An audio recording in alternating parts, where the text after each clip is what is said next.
Conselheiro máximo partido Kuntu José Nemori Bukar hateteng hanesan geração fonte que estuda buat nebelos no labele sa inimigo e político. Presidente partido Kuntu José Nemori Bukar hato assunto nei ba jornalista sira ha foi halau encontro cortesia ho presidente República quinta-feira loron ruanulo resingira fulang março tinan rihun ruanulo resinghat e a Palácio Presidencial baru pite dili. Naimori dehan hanesan geração fong precisa hareba buat nebe los no la coisa inimigo ba político. Trabalho geração fong tem que estudar buat nebe los.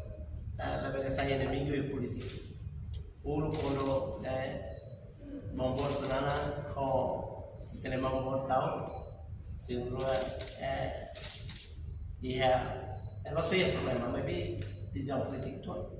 How tele kata how sila hamulu mangkal matabo.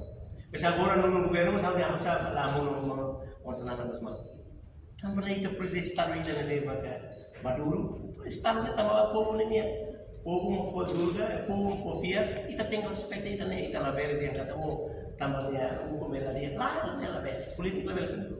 Politik nih kita povo mau juga. Kita tinggal seperti itu. Reportagem Sabina Sansa, Televisão Timor Post. Janela informação ba emogoto atau tem informação atual dia kliu kita haluha hane botão subscribe like halo comentário no fahe tutang ba media sosial hoto.